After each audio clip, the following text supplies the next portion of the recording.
Coach, I know it's tough. You obviously wanted a better start to the season. But what did you see tonight, maybe out of Jaden Stinson, young man, redshirt freshman? Obviously not a victory, but what did he give you tonight that maybe helps push the offense forward as you move along? Yeah, at least we had an offense. We haven't had an offense since the first half of Texas Tech, so we had an offense. That was a good feeling.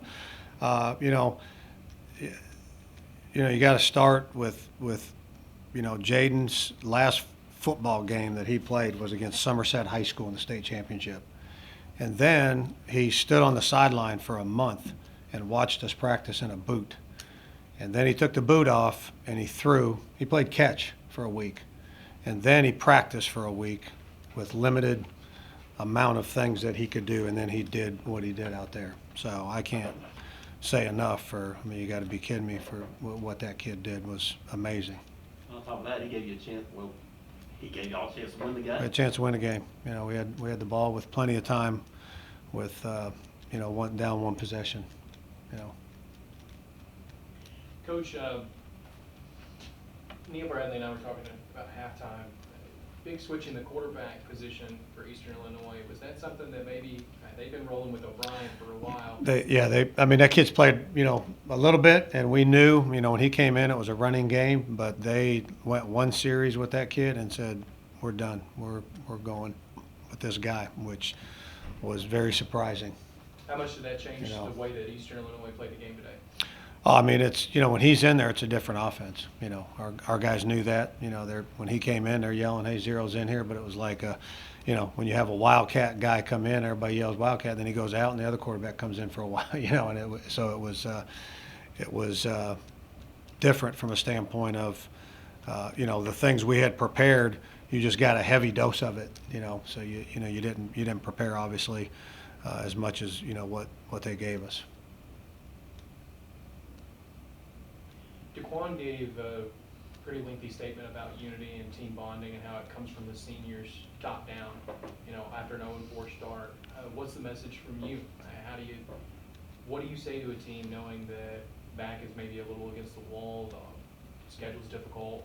How do you, and injuries, how do you talk to a team and say, let's stick together, let's get through this together the right way as a family? What I told them in the locker room is, I'm 58 years old, and I've got regrets in my life, and a lot of those regrets stem from when I didn't have a persevere without exception mentality, when I had a breaking point, when I had hey, okay, I'm going to do things the best I can, all this, and then all of a sudden I hit a snag, and I broke. That's the regrets I have in life. So I talk to the kids about that, about how, there's a lot of things on social media, right now about this quiet quitting, like that's some new thing.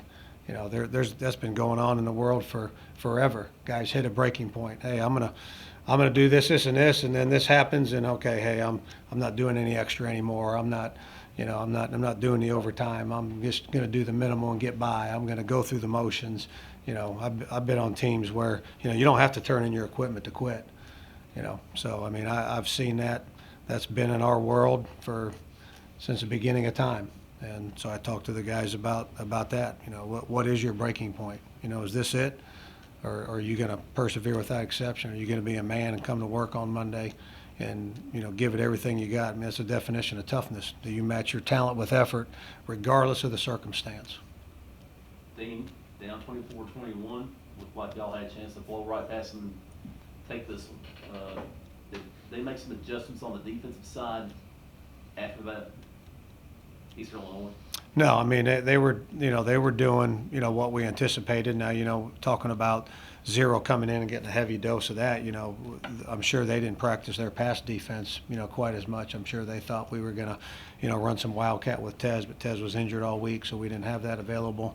And big dose of, Spoon and Northington, but Spoon, he tried to go in spots and he just wasn't himself, couldn't really do it, so we hung our hat on 30 and 8 throwing the ball. So, their pass defense looks that, we had broke down and knew that they had, that's what they went to. So, but again, they just got a bigger dose of it than, I'm sure they were surprised as we were.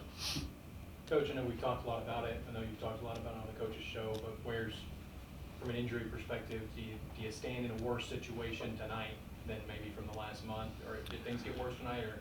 Are you No, closer to something? we're much better because we got a quarterback, we got our number 2 quarterback. Again, you got to think about what that kid did. And, like I said, last game he played was versus Somerset, so we had an offense because we had a quarterback. Our line's always been doing a pretty decent job. They did a great job protecting him. We still are without our number 1 and number 2 running back, with Q Jennings and Spoon really being, limited. We thought he would be able to go. He couldn't. So, we're playing our Cortez Jones and Northington, our 3 and our 4.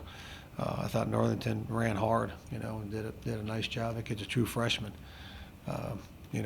Defensively, we had Darnell Victor back, which was good. Shoop's banged up. Samuta's banged up. I don't know what all. Sam, we got Ashman back, which was a big help. One of our D linemen that's been out since training camp. He got hurt same time Stinson did, I think, or just a little bit afterwards.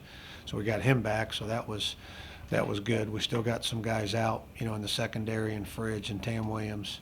So we were a little better, tonight than what we had been. Coach, looking ahead, like I said a couple weeks ago, it's a tough schedule for you guys. This next stretch of 3 games is looking to be not as tough as the first 3, obviously, but still really tough for you guys. Do you maybe feel better about your chances now than you did a couple weeks ago with Stinson in at quarterback, a few adjustments made, maybe some guys getting healthier as the season goes on? Yeah, I mean, on paper, Jaden coming into the season was, leading after spring ball. Jaden was our number 2, and we felt like all along that we could win OVC games with Jaden. I think he answered that. I think he made us right, as coaches in coaches meetings when we talked. So that gives us a chance, and we'll see how we come out. Shoop's a little banged up, like I said, Samut is. So we'll have to see, what happens on Monday. Hopefully, Spoon didn't re-injure himself, so it's just he'll have another week to heal, So Q Jennings will have another week to heal, Hopefully he'll be able to go through some indie and do some of that type stuff. Tez Brooks was, he didn't practice all week. Very, very minimal, and he played, pretty dang good for not practicing all week, and hopefully he's, better where he can work during the week and then come out and, be productive. So hopefully we'll get some guys back. We got to we got to stop the run. It was embarrassing. I mean, you're not going to beat anybody in college football. And, we were out there playing run defense like we were playing the Chicago Bears running the ball. So it's, very disappointing. And we shot ourselves in the foot. We gave them 3 points on extending the one drive with penalties. We gave them 7 points on a punt return where we lined up wrong as our gunner. And, we missed 3 points by, missing a makeable field goal. So that's 14 points right there.